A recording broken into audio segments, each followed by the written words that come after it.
today, even though I have a fair amount of years behind me as experience, it's still an ongoing process of experience and gaining knowledge and just trying to better myself.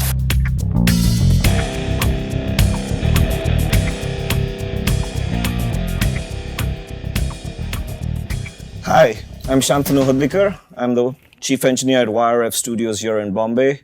Welcome to my studio and welcome to my playground.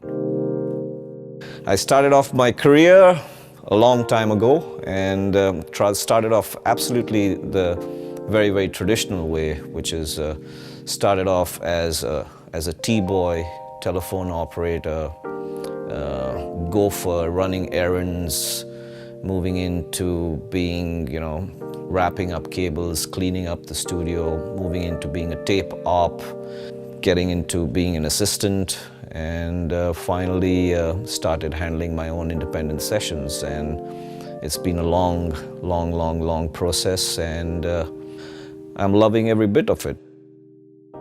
In my opinion, I'm still in search of the perfect sound. I try and interpret the songs and the sounds that have been given to me. I don't treat it as sounds. I treat it as songs. Am I doing justice to the song? To me, as an engineer, it's extremely intuitive.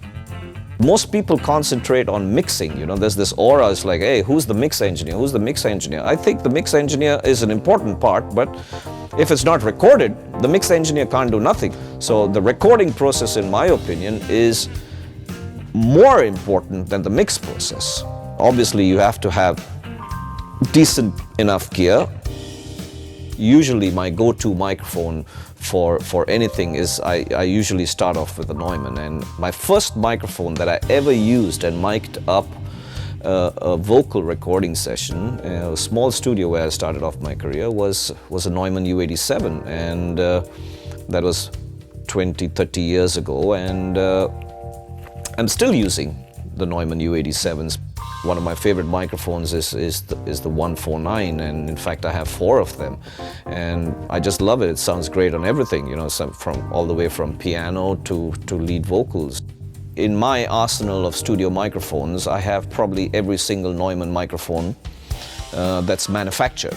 I've done some crazy things with those microphones, and I don't think Neumann has produced a bad microphone ever. Obviously, microphones need to be heard in a proper way, and I needed something different, and I needed an alternate just for a different perspective as to how things were sounding. And it was coincidental that that's the time that the KH120s came out, and I was completely blown away. The frequency response and the clarity and the cleanliness and the transparency of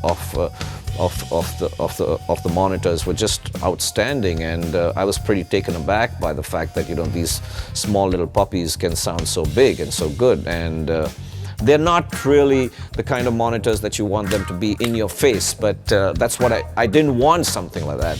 And that's exactly what I got from them. And for me, the most important thing is as to how they translate in the outside world. And boom, it's like they just translated just the way I was hearing them.